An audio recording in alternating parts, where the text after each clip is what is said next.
Welcome! Today I want to talk about what Tantra is. It's not just about sex, although one could say it's about all of life and how we approach life.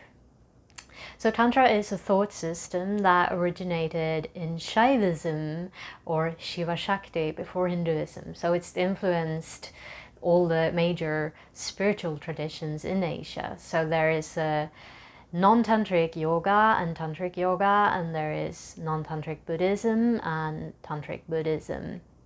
And Tantra in particular is concerned with anchoring unity consciousness into an embodied state. So let's unpack that. So unity consciousness is, by its very nature, limitless, eternal, and it's beyond form, and it's not really concerned with form. Form is rather surface level, if you will, of our existence.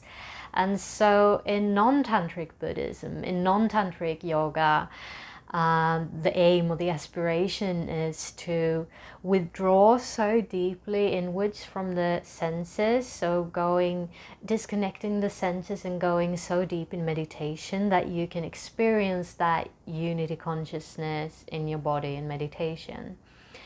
Tantra, on the other hand, wants to work with the opposite polarity. It wants you to be allowed to fully and deeply immerse with life, feeling pleasure, feeling pain, totally and completely, while having this unity consciousness in your waking state. So it's anchoring this unity consciousness in your everyday life as you're eating, as you're working, as you're doing whatever it is you do. So being human, the challenge that we all share is that we have a body and we get attached to that body. We believe that our sense of identity comes from that body. We also take on a lot of other identities, like being a daughter or a mother, a father or a son, having relationships, having a job, all kinds of identities. Okay, so we attach to that, and the other problem is that we have pleasure and pain, which can very, very easily sway us into attaching to the body again, even if we come to an experience that we're not a body. So this causes us to forget that we are actually, in fact, consciousness that are simply manifesting or projecting out into form. And because of these difficulties, Tantra is organized around these two problems. So the two key aspects of Tantra is, first of all, practices that help you learn how to identify more with the consciousness that you are and allow the illusions to slowly drop away. So in the beginning, it's like an imaginary practice, or it's like an intention, and more you can see the actual results in your real life, that you aren't feeling attached to your body as being you anymore. You aren't attached to your identities as being you anymore. So the second aspect is to create a strong energy body, and what that means is we cultivate our ability to approach any situation, any experience with an open heart. And that doesn't mean that we necessarily approach everything with love, even though that might be an intention. It means that we allow every experience to be as it is. So to even begin that practice, of course, we need to begin on the gross level. We need to begin with the physical level to make sure that we are safe, that we have shelter, food, home, work, because we shouldn't, surrender doesn't mean to accept dismal circumstances. We need to take care of ourselves.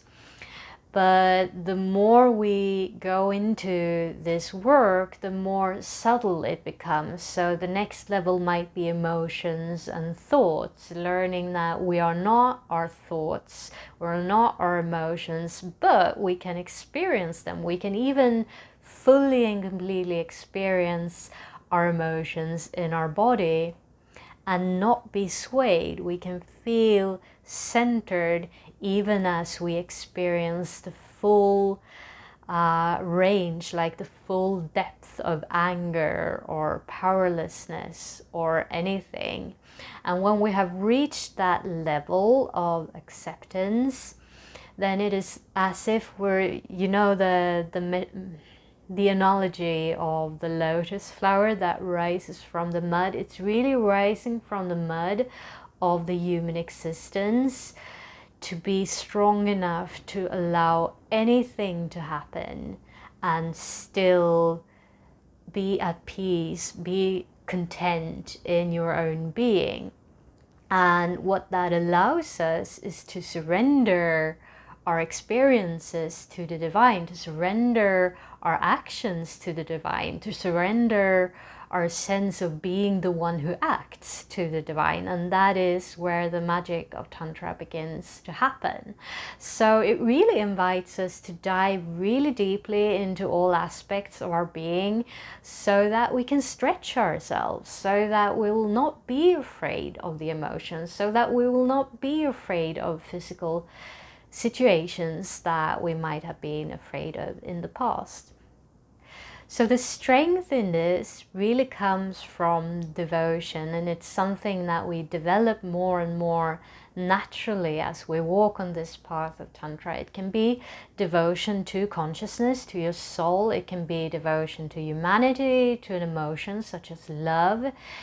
Anything that really touches your heart. It can be devotion to truth. Anything that you feel deeply, deeply motivated by. That is what will help you go through all of these experiences and find your center again.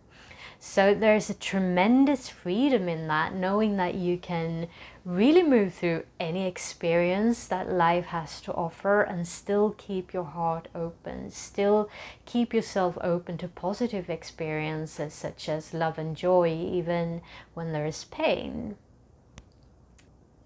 Okay, so to sum this up, we work from these two polarities. One was to bring this unity consciousness into our experience by releasing our identities and allowing ourselves, surrendering ourselves to the divine, to being consciousness.